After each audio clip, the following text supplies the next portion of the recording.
Bună! Bine ai venit și mă bucur să te am aici alături de mine. Să vedem astăzi ce ai tu nevoie să auzi pentru astăzi. Să știi că simt energia ușor diferit și nu am încă idee în ce direcție se va îndrepta. Vom vedea. Văd că și chakra gâtului meu se constrânge, așa, e ca o închidere, ca un fel de blocaj și nu am să spun mai multe în acest sens, pentru că vreau ca acele idei care sunt menite să parvină în această etalare să vină ele singure. Și hai să vedem ce e menit tu, ce trebuie tu să auzi astăzi. Sincer, aveam de ales între două opțiuni. Harpa. O mare fericire, foarte frumos. Asta e frumos. Și așa cum spuneam, aveam de ales între două opțiuni și mă gândeam să aleg între a merge înspre acest tip de etalare sau să văd ce avem ca lucruri bune ce vin în direcția ta. Însă văd aici de asemenea și această pădure. Pentru un moment mi-am pierdut din abilitățile mele de traducător. Văd o gândire încălcită și puțin neclară, poate. Aici avem o mare fericire, great happiness. Hai să vedem.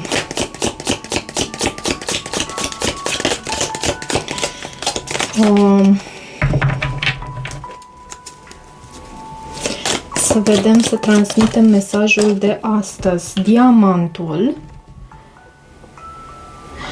Tu vei primi sau vei oferi un cadou prețios. Ok. Și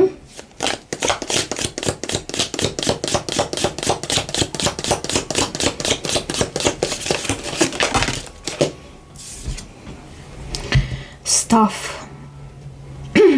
Scuze. Cum să zic eu, se va avea grijă de tine în acele timpuri dificile. Nu-ți fie teamă, să nu-ți fie teamă în acest sens. Avem această bâtă care se arată aici și care e o cârjă de fapt și care anunță faptul că tu vei fi protejat, se va avea grijă de tine în acele momente dificile. Uite ce avem aici la baza pachetului. Așa cum am fost obișnuiți până acum în celelalte două citiri, am avut o energie la baza pachetului destul de light, așa, destul de ușoară, destul de bună. Aici văd însă acest topor care anunță, și vreau să îl clarific prima dată înainte de a intra în citire, pentru că până la urmă este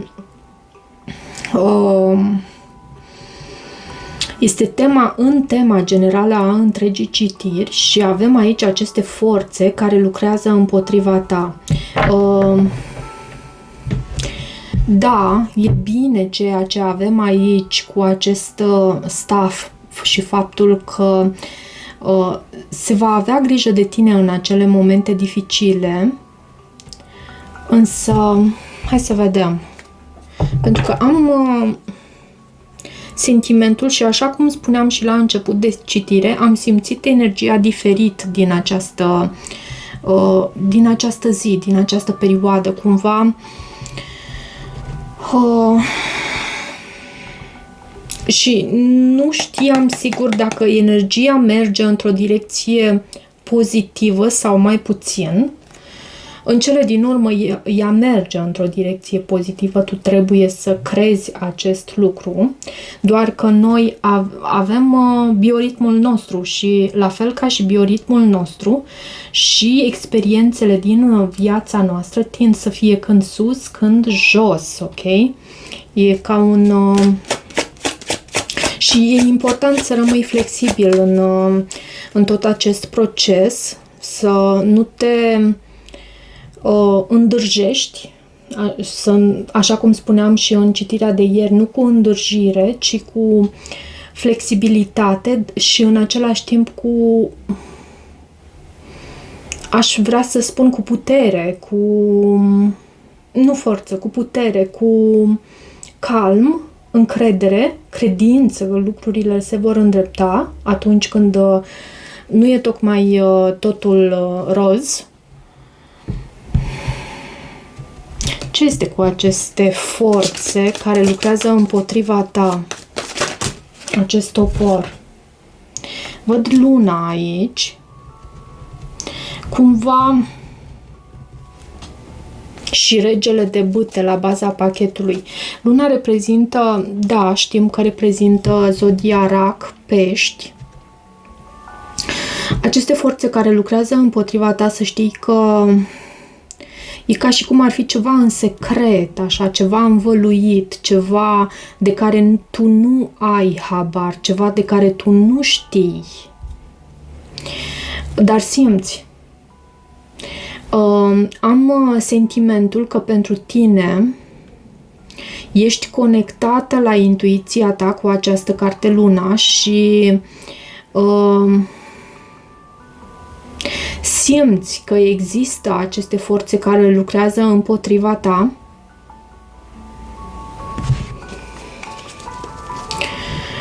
Le simți așa,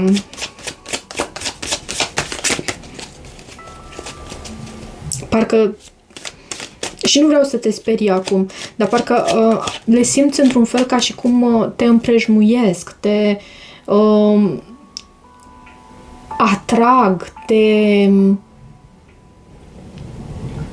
îmbie, nu e ceva, adică să ai un dușman pe care să îl știi că ți este dușman. E un fel de cum este casa a 12-a, casa dușmanilor ascunși. Da, și a subconștientului și mai multe alte lucruri. Dar este și casa dușmanilor ascunși. E ceva... Ce este cu acest card Luna?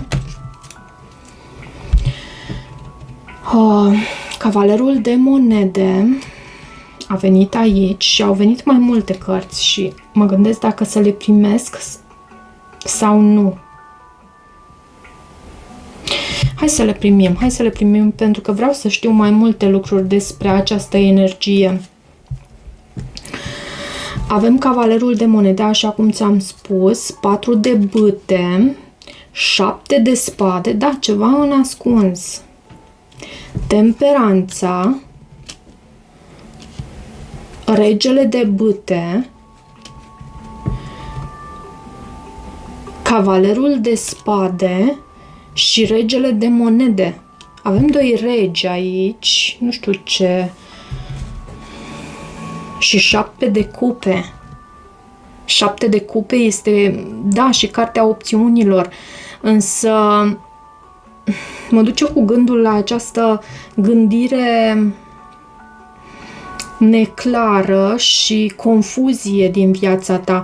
Tu, deși nu reușești să pui punctul pe i, știi că în jurul tău sunt aceste energii care nu îți au cele mai bune intenții pentru tine. Ba dimpotrivă și-ar dori poate să eșuezi.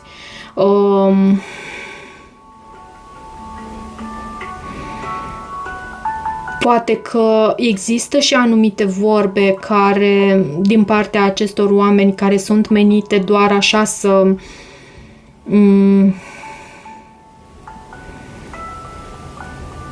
aducă discordie.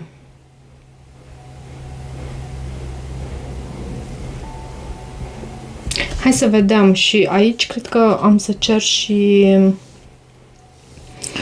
Vedem să clarificăm mai întâi aceste energii, pentru că la tine văd mare fericire. Văd ceva ce îți aduce bucurie, dar tocmai această bucurie, da, 5 de monede, tocmai această bucurie, 5 de monede și 3-ul de bâte. Ce este cu acest great stuff și 5 de monede? 6 de spade și 9 de cupe. Știi ce îmi vine să transmit aici? Când un om îți spune că este rău sau îți arată că este rău, crede-l. Nu știu cum e la voi, dar eu una, sincer, am obosit să găsesc scuze pentru oameni care vor să arate o altă față. Vor să fie într-un alt mod. Și avem 6 de spade, 5 de monede, 6 de spade. Persoane poate chiar de la distanță. Aici avem 9 de cupe, 6 de monede, cartea moartea. Persoane care de care tu poate te-ai distanțat aici, văd. Și tocmai faptul că te-ai distanțat, prin faptul că tu te-ai distanțat, ai conștientizat că există și un alt mod de a trăi. Există și posibilitatea ca tu să fii fericită, să fii împlinită, să fii împlinită cu ceea ce ești tu cu adevărat. Cine ești tu cu adevărat? Ești împlinită cu asta. Și nu... Uneori, bucuria, și de cele mai multe ori, bucuria e trăită la modul simplu. Bucuria e trăită la modul simplu. Avem nevoie de mai puțin și nu avem nevoie de acea gălăgie și zumzet și zarvă și din jurul nostru. Ți-ai dat seama ceea ce ție îți aduce bucurie, fericire și vrei să continui pe acest drum și să, dacă e cazul, să abandonezi locuri, să abandonezi oameni, să abandonezi situații din viața ta care nu îți mai aduc fericire, tu asta cumva vei face. Dar avem și această pădure. Ce este cu această pădure? Muddled and unclear thinking. Ce este cu această pădure aici?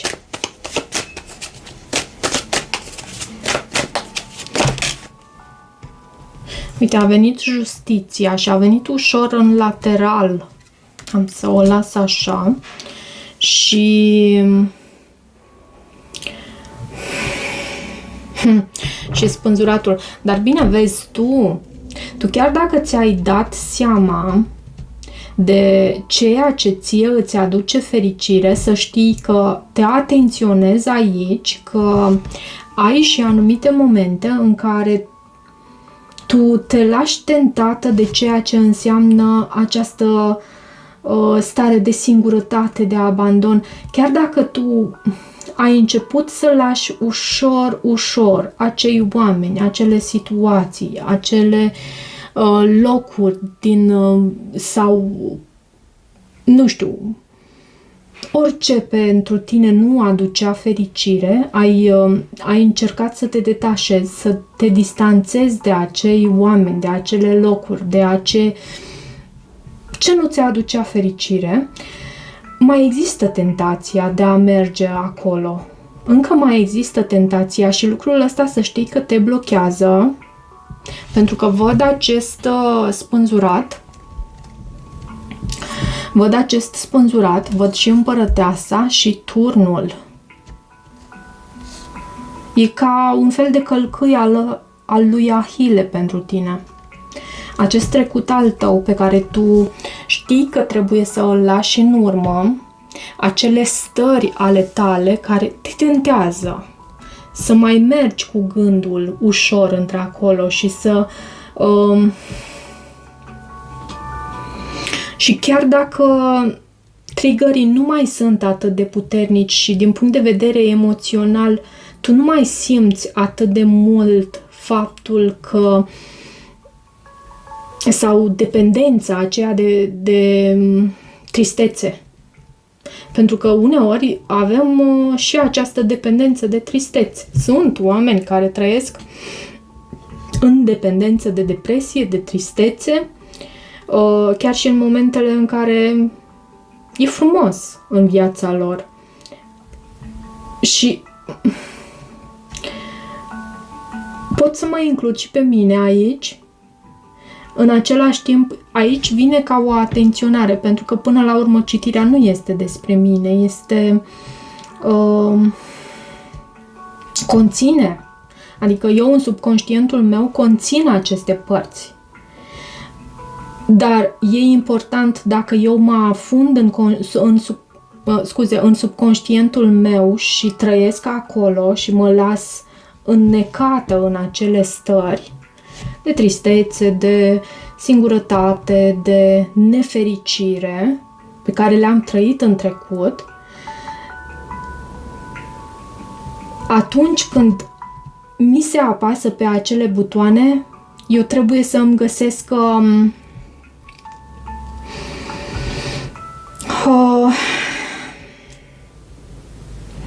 trebuie să îmi găsesc puterea.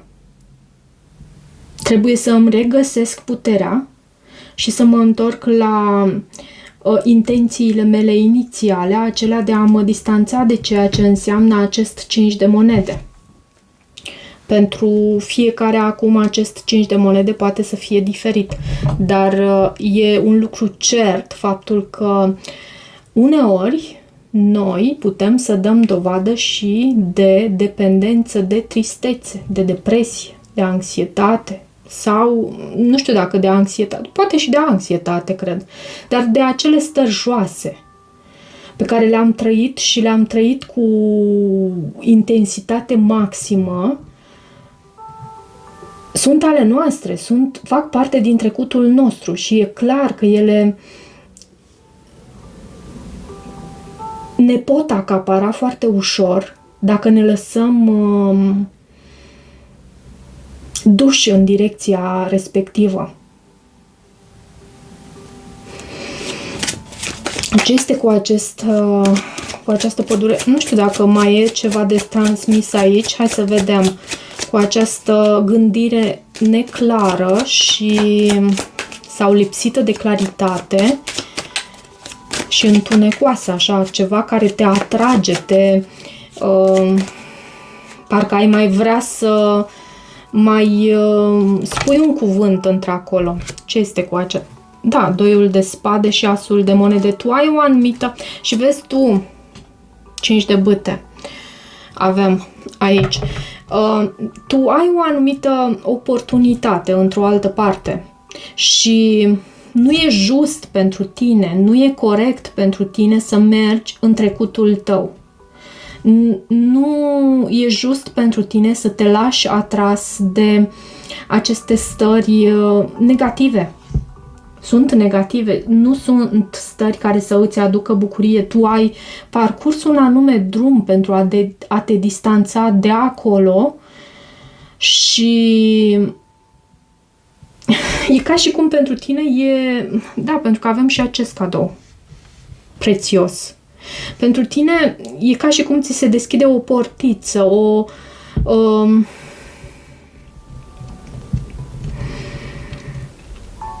ușă cu acest as de monede. E pe cale să ți se deschidă o astfel de ușă, însă dacă tu rămâi în această gândire așa neclară și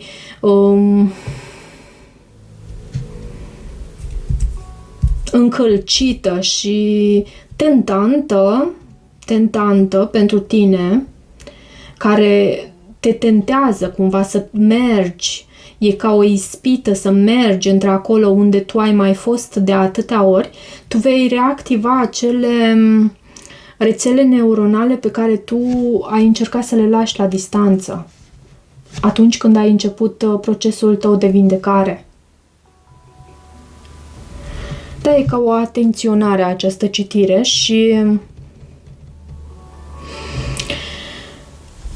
văd și 5 de bâte, diavolul, și 4 de monede, regele de cupe. Trecutul îți bate la ușă. Trecutul îți bate la ușă și uite, cred că am să și scriu acest titlu. E păcat de drumul pe care tu l-ai făcut până acum și gândește-te la cum te simți acum și cum te simțeai înainte, în prezența acelor oameni, acelor adicții, acelor situații din trecutul tău.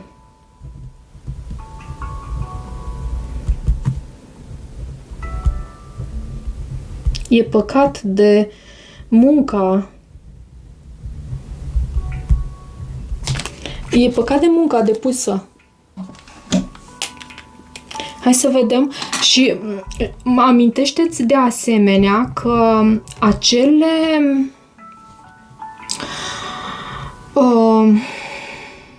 cum se spune în engleză, the darkest hour is right before dawn sau așa ceva. Cea mai întunecată oră este chiar înainte de răsărit. Chiar înainte de răsărit, ție ți se pregătește acest cadou și vreau să văd despre ce este vorba aici și poate că oamenii din jurul tău simt acest lucru, simt că drumul parcurs de tine este unul de vibrație înaltă și unul care te duce undeva departe, are un potențial uriaș. Și nu îmi spun pentru că vreau să te perii, o spun pentru că tu știi deja că munca ta este răsplătită și dacă observi în natură lucrul acesta, dacă observi în orice, un om care muncește într-o anumită direcție tinde să obțină anumite rezultate, nu? Așa și tu, având în vedere că ai lucrat la vindecarea ta, ție ți se pregătește e ca și cum ți s-ar pregăti un anume rol, un anume statut. Hai să vedem totuși ce este cu acest cadou prețios pe care tu e pe cale să îl primești. Ce este cu acest cadou prețios?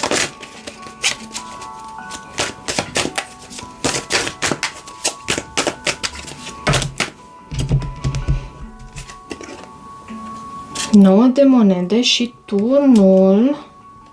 Ok. Și împărăteasa. Energie de preîmpărăteasă și împărăteasa. Energia feminină divină.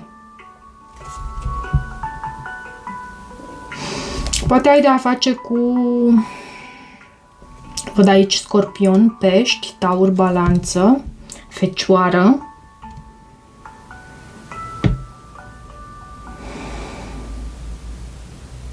Dar să știi că... Ce este cu acest turn mai întâi? Ce este cu acest turn? Ce este cu acest turn aici?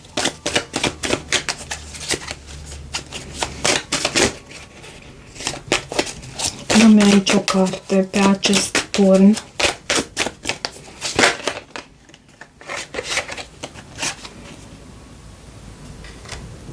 Zece de cupe.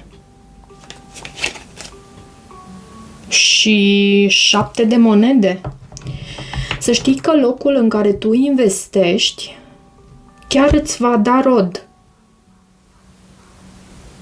Pământul pe care tu îl cultivi chiar este unul roditor. Și poate când nici nu te aștepți, nu știu, știu că este un mesaj foarte abstract și în același timp simbolic,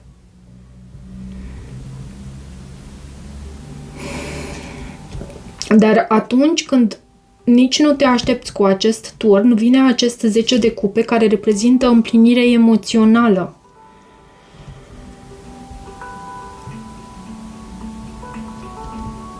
Și mai e ceva. Să știi că tu e posibil ca acest cadou, da, e posibil să îl primești, dar e posibil să îl oferi și tu în același timp. E ca și cum tu deja îți cunoști rolul tău, îți cunoști cine ești tu, ai primit deja din partea divinității acest cadou și ce reprezintă acest cadou pentru tine? Roata norocului, protecție din partea universului.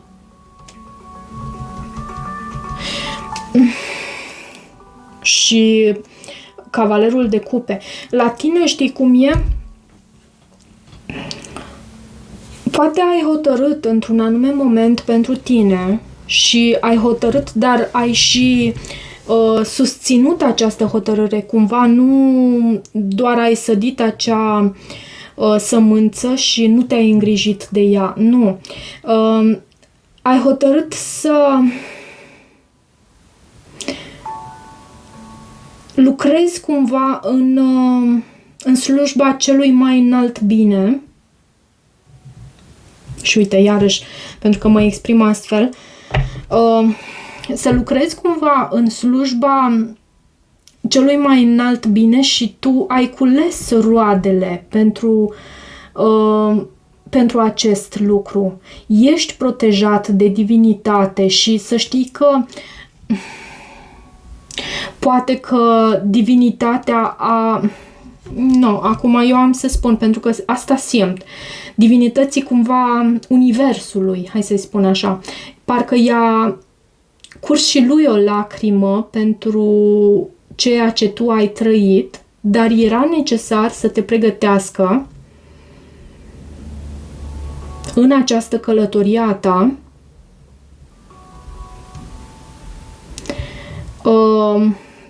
pentru a te încrede cât mai mult în univers, pentru a-ți întări credința. Și e ca un cadou, cel pe care tu îl oferi. Acum depinde, va fi acceptat, nu va fi acceptat. Cel pe care tu îl oferi, acel cadou, e unul prețios și duce la împlinire cu acest 10 de cupe. Și da, cu adevărat te lași ghidată de univers, cu adevărat ești și protejată de univers.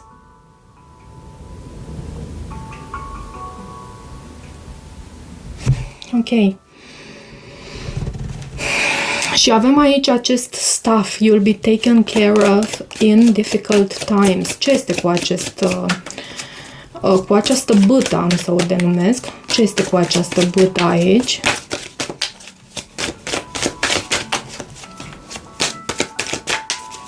Ce este cu această bâtă?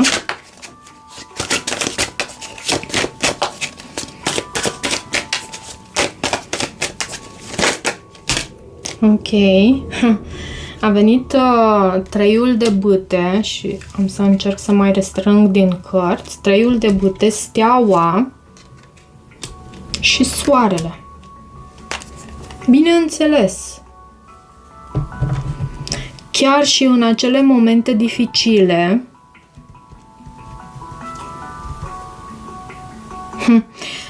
pentru că văd și acest 5 de cupe, asul de bâte, regele de spade.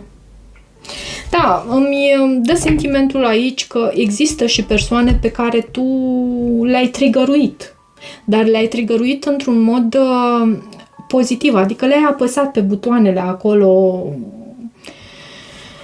în sufletul lor pe butoane și le-ai provocat. Persoane pe care le-ai provocat, cu adevărat le-ai provocat. Însă în același timp, tu ești soarele și steaua. Chiar dacă aceste persoane, și vor încerca, să știi că vor mai încerca cu acest 5 de cupe, vor mai încerca să te readucă în starea ta în starea pe care tu o aveai în trecutul tău, poate chiar în adicțiile tale sau în starea aceea de supărare, de tristețe, de îmi vine să spun de vaet și jale, de victimă. În starea aceea de victimă. Vor mai încerca. Însă rolul tău este acela de a fi în continuare în slujba binelui celui mai înalt.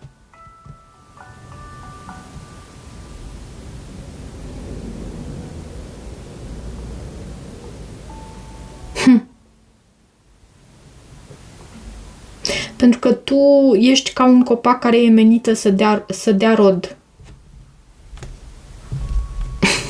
Pentru cineva e acest mesaj.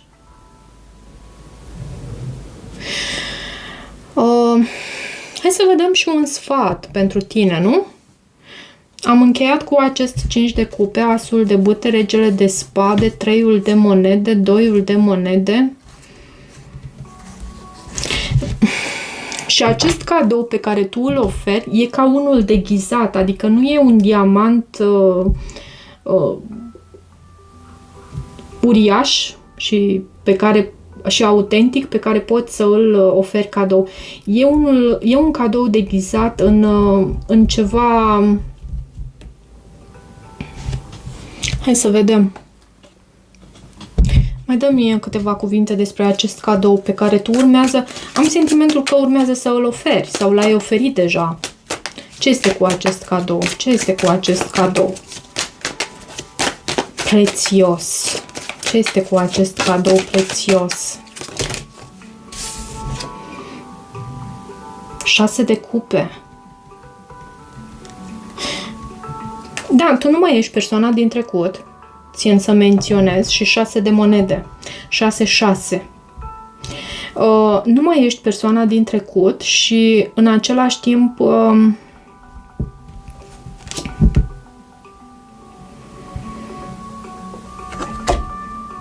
nu mai lași trecutul să îți definească starea ta din prezent. Știi că ai rolul tău sub soare.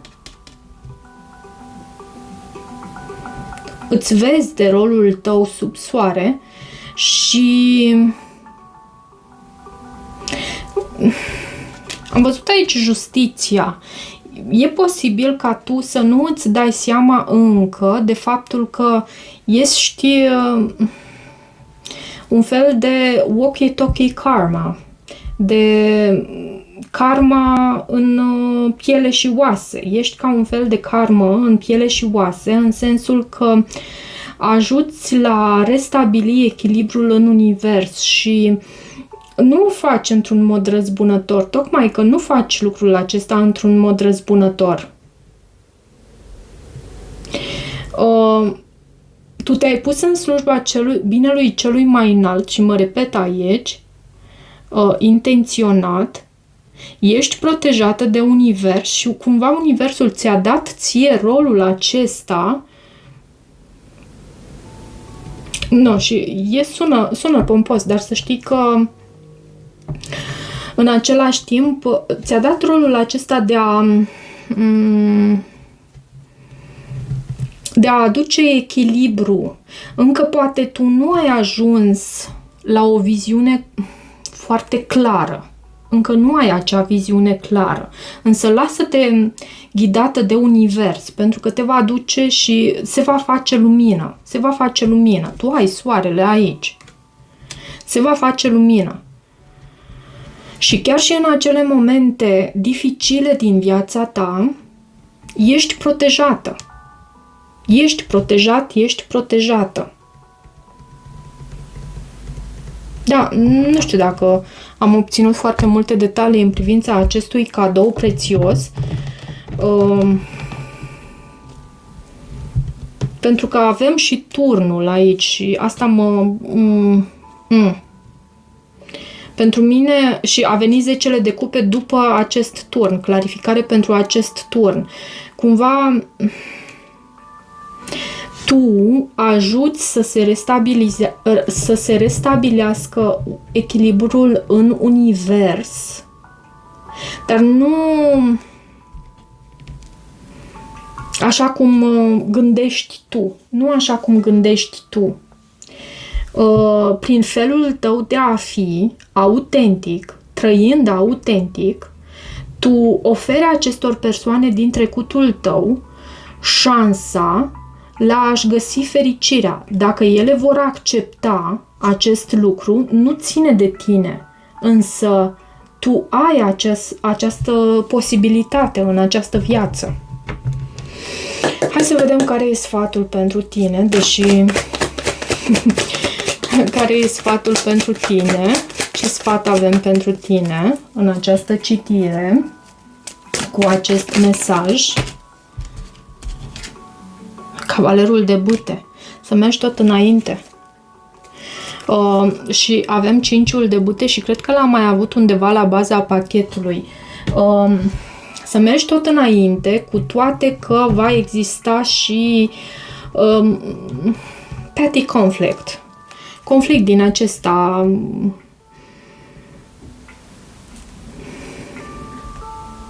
și blocaje chiar. Și blocaje chiar, care pot să apară în calea ta.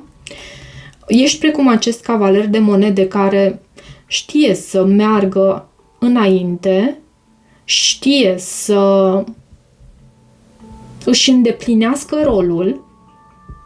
Și de ce cavalerul de bâte? De ce cavalerul de bâte? Iarăși îmi vine să transmit aici, nu uita să nu îți irosești din energia ta mai bună, cea mai bună energia a ta. Nu uita să irosești pentru a demonstra celor din jur ceva anume. Te cred bine, nu? Ok. Bye bye. Hai să vedem de ce cavalerul de bâte. Pentru că am văzut cavalerul de bâte și era la baza pachetului și acel 5 de bâte. E posibil ca unele persoane să încerce și ele să apese pe anumite butoane, să încerce să te provoace, să vadă nu mergi înapoi la starea aceea din trecut a ta, nu retrăiești viața la fel ca înainte. Chiar vrei să te schimbi? De ce? Stai aici cu noi, în mocirla noastră. De ce cavalerul de bâte? Bine, cred că am exagerat acum, dar de ce cavalerul de bâte în sfatul pentru tine? Ce este cu acest cavaler de bâte? Da, uite, lasă în urmă 8 de cupe, 5 de spade, eremitul. Tu ești mult prea înțeleaptă cu acest eremit. Cunoști mult prea multe lucruri ca să te lași ademenită în aceste mreje ale acestor persoane, ale acestor situații care vor să te aducă în starea din trecutul tău, cea care erai tu înainte. Nu face acest lucru. Nu. Te duce la conflict, te duce la decepție. Și nu că nu ai fi capabilă să nu te ridici din nou, dar nu se merită. Da, poate că ești această karmă în picioare, în corp și oase, în viață pentru cei din jurul tău. Asta nu înseamnă însă că trebuie să intenționezi tu cu adevărat să demonstrezi acestor oameni cât de mult ți-au greșit. Ok, înțeleg bine, acceptă cadoul tău bine, nu? La revedere! Și cam atât. Da, a trebuit să întrerup pentru puțin și vreau să vă spun totuși să vă urez să aveți parte de o seară minunată. Dacă vă doriți, puteți să reveniți oricând aici. Eu urmează să mai postez și ultimele citiri pentru persoana care vine înspre tine, pentru ultimele 3 zodii. Și vă mulțumesc pentru susținere și toate bune!